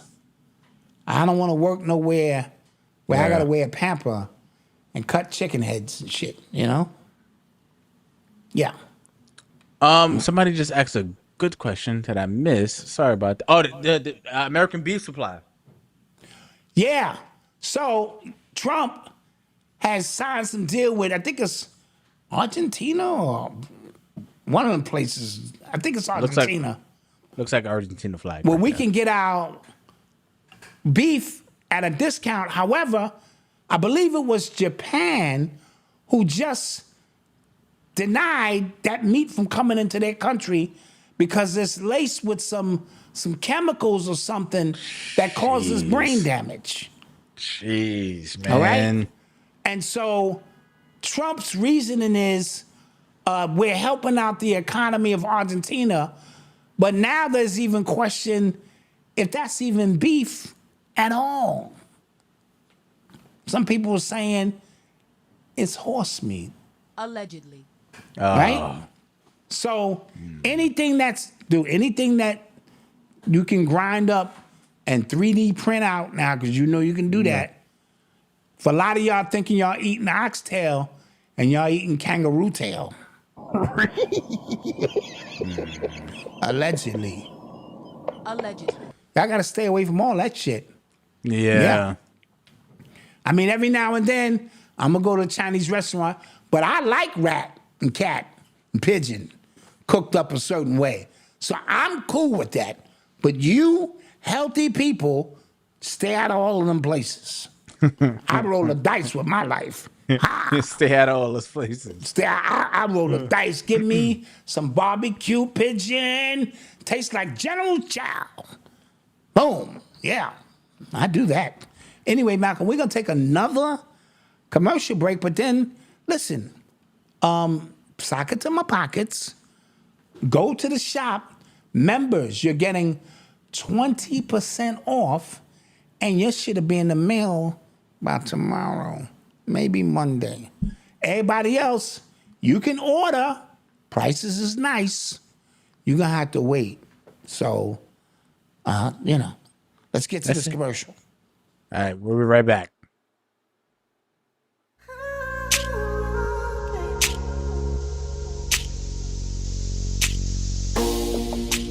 Hello, wealthy family. This is Chanel, Ascending Infinite Goddess, your favorite angel oracle.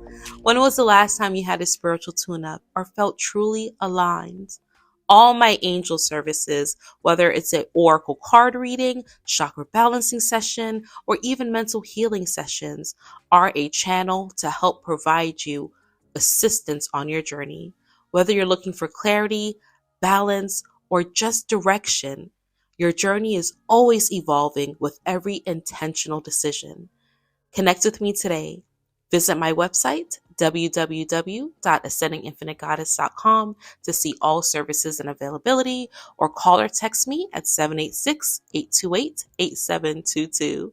I'm so grateful to continue to be a vessel assisting you on your journey. And until we connect again, stay alert, stay aware, and live in love. Peace.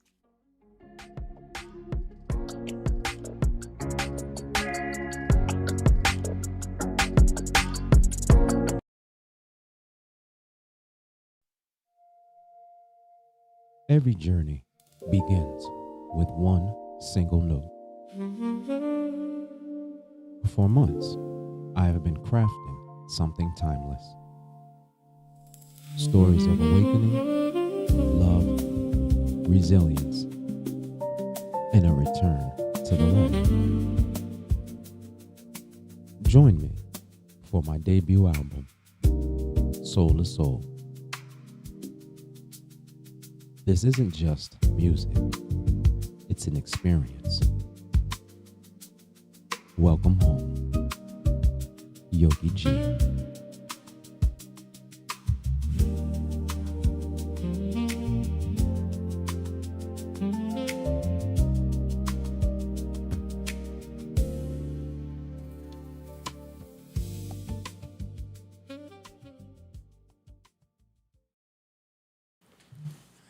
And we are back. We are back. The G notes in the I don't know if you building. guys saw the trailer for Grand Theft Auto 6. Me and Eli got some talking to do. Ooh. Me and Eli got some talking Murder, to do. death, kill, right? Facts. So let me get this right. I raised you, college graduate, father, no criminal record, great young man, author, entrepreneur, a visionary, and you're waiting for a game that comes out that deals with murder, drugs, prostitution, carjackings, and you're excited about that? Malcolm? Is that what we're saying? Yeah, that's I like exactly. it. I like it. Exactly what I'm saying. I like it. Eli's like, Dad, chill. That's exactly what I'm saying. Paid for my Sure. game already. Eli is absolutely ready. Now, I want to take this time to talk about an icon in hip hop who passed away. Keith Keith from the Funky 4 plus one more. This is the guard right here. I think I got another picture of him in there without his obituary, but I'll just put this up for now. Very instrumental in my life because not only is he an icon, and they were the first ones to perform live on national TV with Shy Rock, the only female MC back in that day, but he was from my neighborhood, right? And he came to my junior high school and he started rhyming about Samuel Gompers High School, which he went to, and that's all I needed to see. I wound up going to Samuel Gompers High School based off his rhyme. And from there, I wound up becoming the recruiter that he was.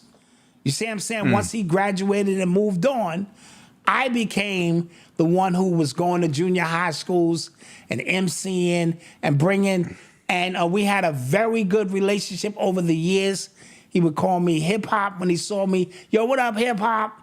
And, he finally succumbed to some, life is life and issues.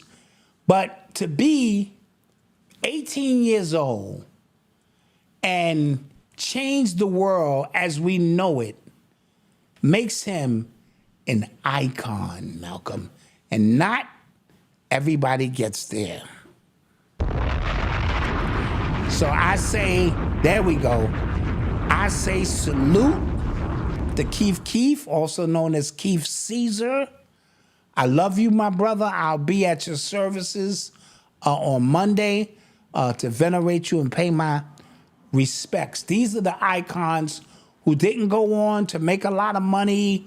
They didn't go on to, but you can walk past one of them in the street and not realize that the sacrifices they made as teenagers changed the world as you know it.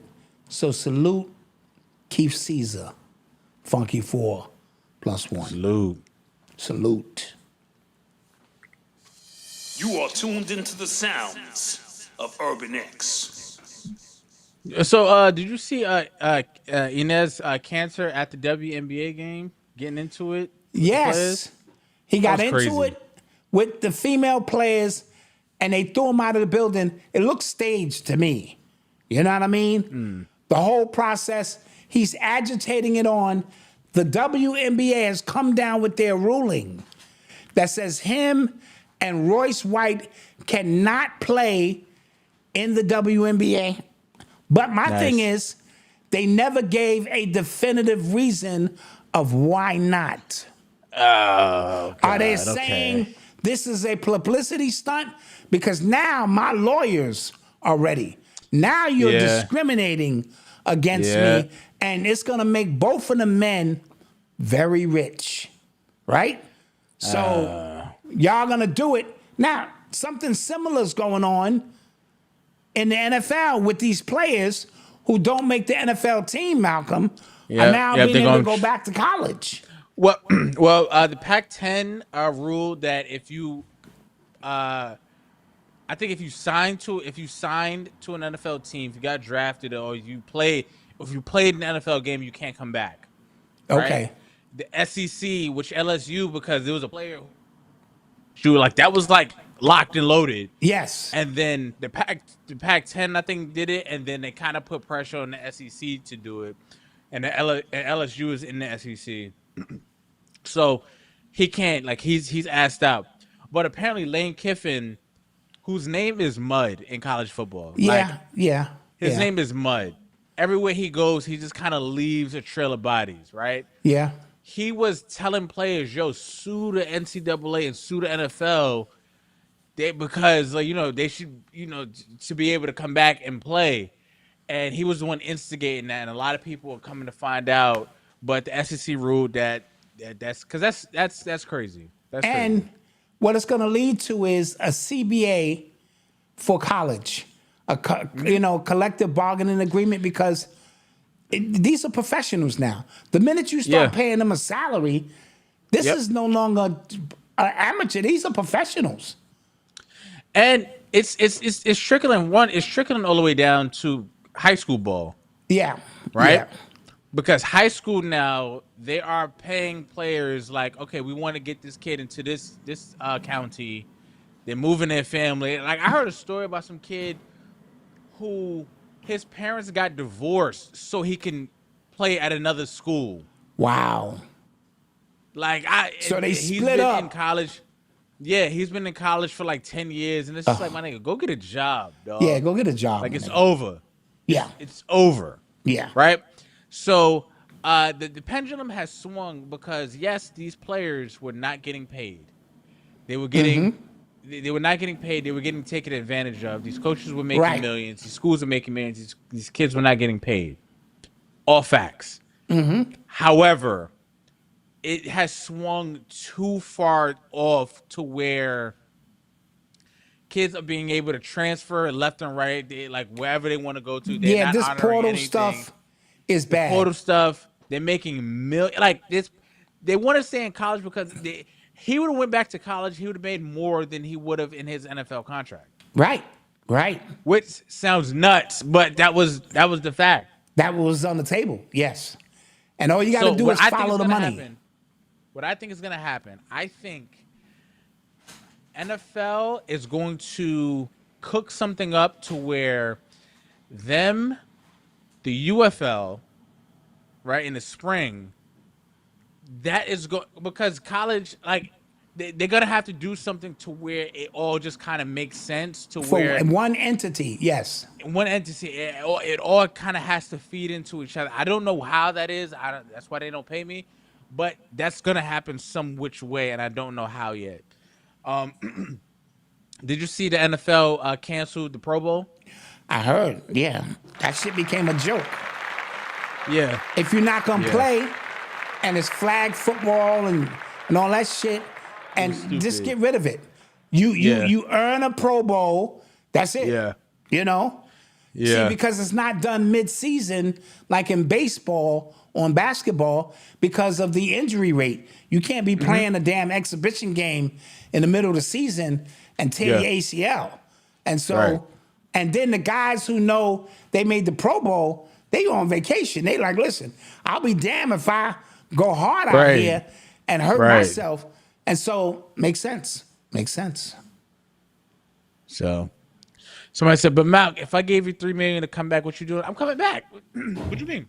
Of course. I'm not blaming nobody. I'm not blaming anybody in this scenario. I'm not blaming anybody. I'm taking advantage.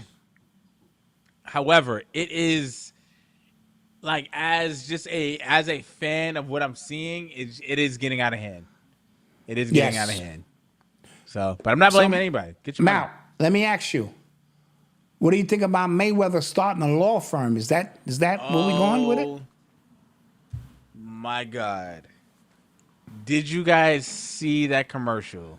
I didn't see the commercial. No. Oh my God. It my how the mighty have fallen. Like, for one, I don't know how many takes that shit took, but even he don't even sound believable. He don't even sound like he trusts them damn lawyers. Wow. Because if he did trust his lawyers, he wouldn't be getting robbed. Yes. Right? But he's just like, if you don't know who to trust, we'll tell you. It's the things we do when we need that bread, Malcolm.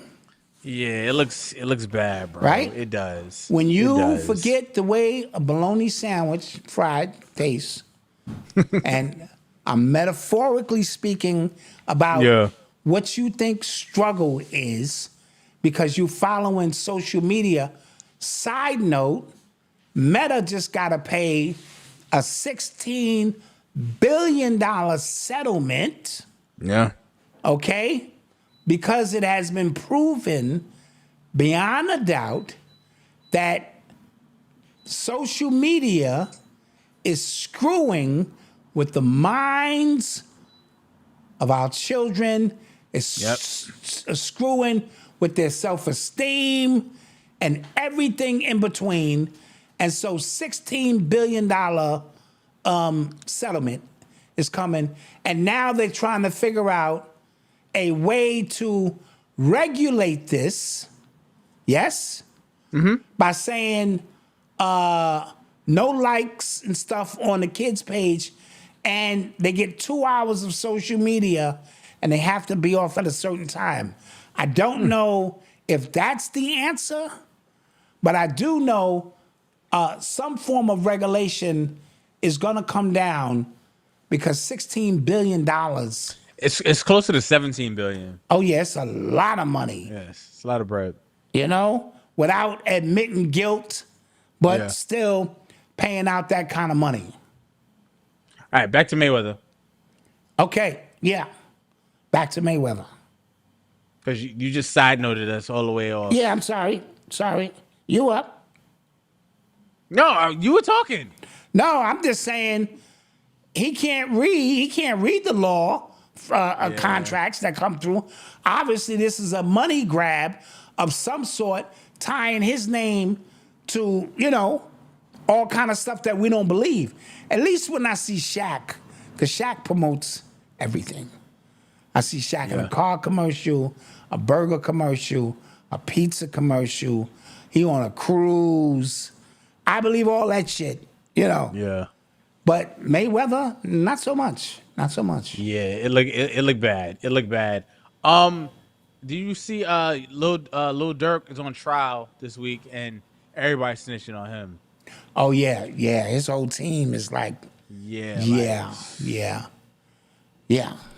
OTF, what's his name? OTF Jam like took the stand.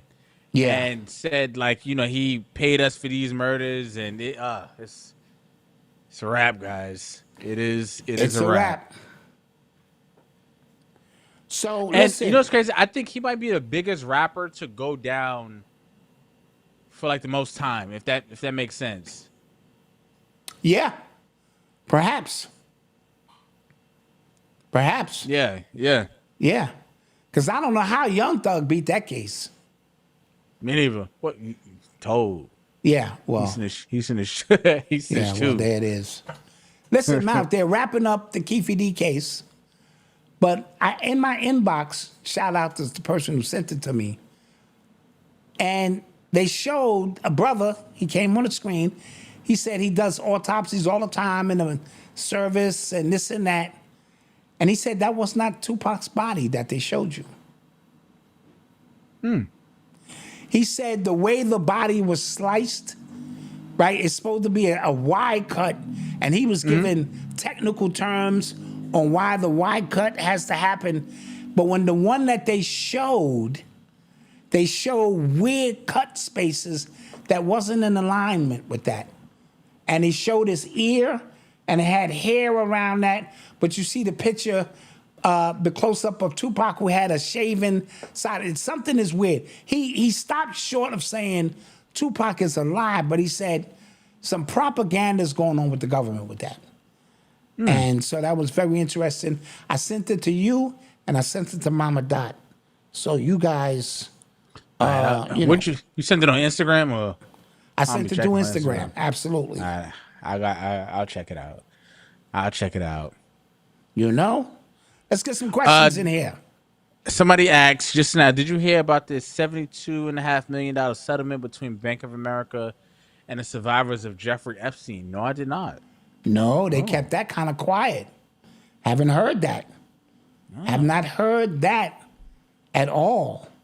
Interesting. That is interesting. Okay.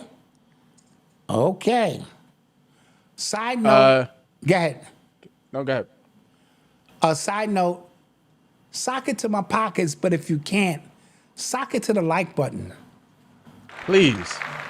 Please sock it to the like button. Please. It's right there. It's right there. It's right there. Just reach out and grab it. Somebody said, Dot, did you see Trump declare us a power grid emergency today? No. But, we were talking about the Gary, Indiana situation. Mm-hmm. We were talking about that. Is that a test run of some sort? Because I have been, like, in the back of my head, every paycheck I get, I'm trying to get something. Yeah. You know what I mean? Yeah. A little something, you know what I mean?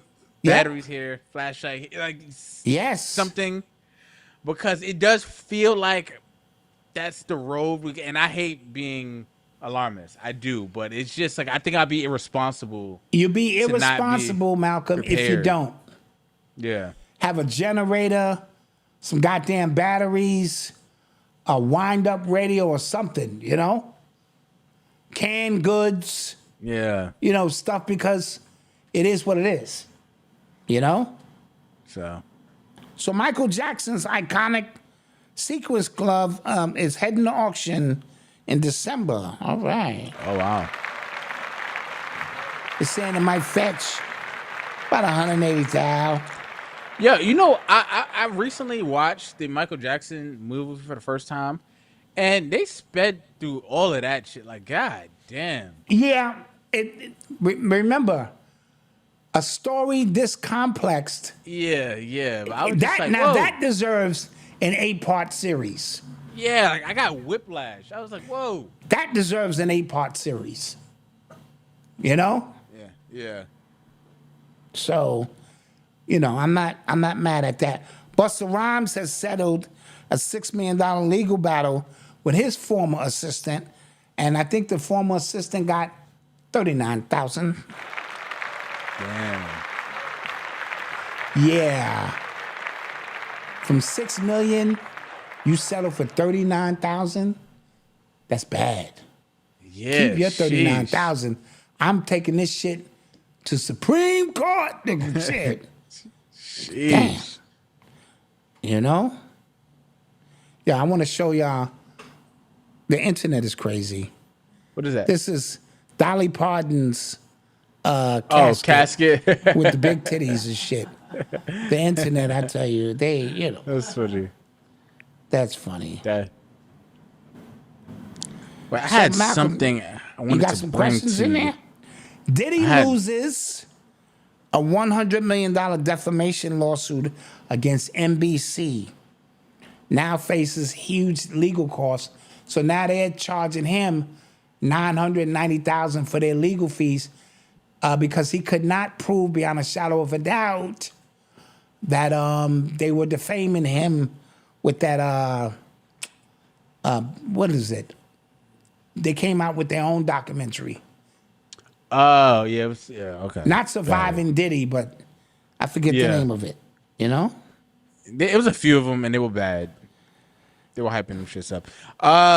Did you see what the Flock camera CEO said? No, what did he say? He said that Americans must compromise their privacy in the name of safety. Really? So That ass said these. that's the way they do it. You get, fear becomes such an instrument that you beg them. You know, it's the Hegelian dialect. You beg them for protection. You know what I mean? Yep. And you know, next thing you know, and then your favorite rapper comes out somewhere and tells you why protection is important. You know, and you go, I want to be protected. I think they should. I ain't doing nothing. They can watch me all day. In certain cities, they are the mayors of certain cities are like ending their contract with Flock. Yeah. So I know in Wilmington, Delaware, they ended the Flock program, and they're taking cameras down and stuff like that. And there's the other few towns, there's other few cities around the country who are doing the same thing, who are following suit. But and the cities that do have them, they said police officers are putting up fake Flock cameras, and when you go to knock them down, they arrest you. Oh, wow. So that's the war. Wow. You know? Flock cameras haven't caught a lynching yet. Exactly. Yep. Malcolm, thoughts on the Yada Awaken situation? I don't know that dude. Neither do I. I don't I've always seen and being completely honest, I've always seen videos and I've thought this is corny, and he probably beats that girl. And this is in passing, I swear to God. And then it comes to find out that he is corny and he does beat her. So I said the same thing about Derek Jackson when that came out. Yep. Everybody, guys know, bro. Like, men know. Yep. Right? And his videos, and if you don't have 500,000 to give your woman, you should throw yourself off a roof. Shut up, nigga. Shut up. Did you see that girl? I don't know her name, but it come to find out she's been faking going to like nursing school at Duke for like 2 years. She's been faking it? What do you mean, like filming a documentary? She's been filming, like, get ready for me as I go to class and I go to my medical rotations, and she puts on scrubs, drives, she's tired. Jeez. Yo, are you serious? She took pictures next to the Duke's like school thing, and then the graduates were like, yo, like you don't go here. And then that's crazy. Yo, these people are nuts. And yeah, these people are nuts, man. Social media. Yeah. Anything for views. They said one dude had 11 remote jobs at the same time. I don't know how true it is. And he made $965,000. They just busted him. Yeah. This nigga. Yeah. So there was a guy, because he probably got busted because one of the companies probably like bought the other one.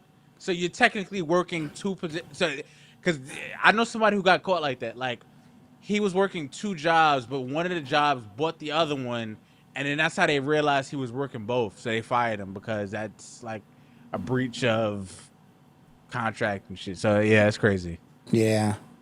That is Malcolm, crazy. Last dad joke for the night. Okay. The guy who stole my diary last week has died. My thoughts are with his family now.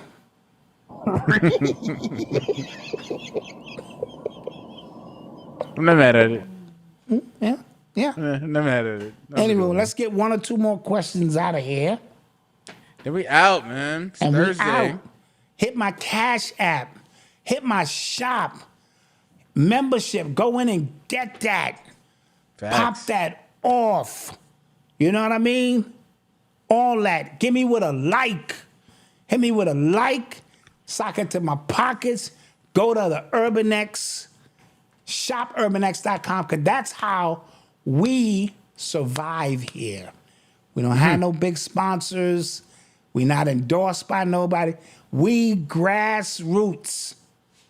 And you make it happen for us.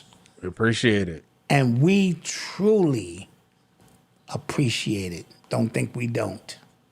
We do. Yep. All right, guys. What That's happened to the gonna do Monday it. show? I had had to get a tooth pulled, man. I was out for the count. Malcolm was out for the count. Wisdom Yeah. tooth. He was done. And I know how it is. You get a tooth pull, shit, it's a wrap. Yeah. Drugs wasn't working that first day either. I was like, yeah, this is show done. Absolutely. Show is not going down, guys. It's not going down. But this Monday, we'll be back. We'll be back in All right? effect. Yep. So right, like, guys? share, subscribe, buy something, like something, the whole nine. Tell a friend to tell a friend. Somebody to said, join. I just saw the new hoodies. Oh, yeah. Go to shop. You know what? Just go check out Shop Urban X and see for yourself. And the pictures do this no justice. You put this bad baby on, it's like, yeah. Real talk. All right. And with that being said, thank you for sharing my birthday with me at this time. I did not get a puppy. And so we are back to square one. Because I was laying in bed, Malcolm, I ain't going to hold you. This morning I said, how cool would it be if all of a sudden I turn over and I have, you know how a little puppy, I'd be like, what the? Oh, I would have cried like a baby. I would have grabbed that little puppy, you know. But no, wifey like, nigga, get up. The day has started, you know what I mean? Yeah. And I'm like, I came out, you know, I looked around. I didn't hear nothing. I didn't see nothing. And yeah, No puppy. No puppy. They said they didn't even think about it. You know how sometimes they go, you know what? Let's huddle up. Dad's getting older. They didn't even think about it. They said, never. We ain't even, it ain't even crossed our radar. We didn't even consider that. We ain't even consider it.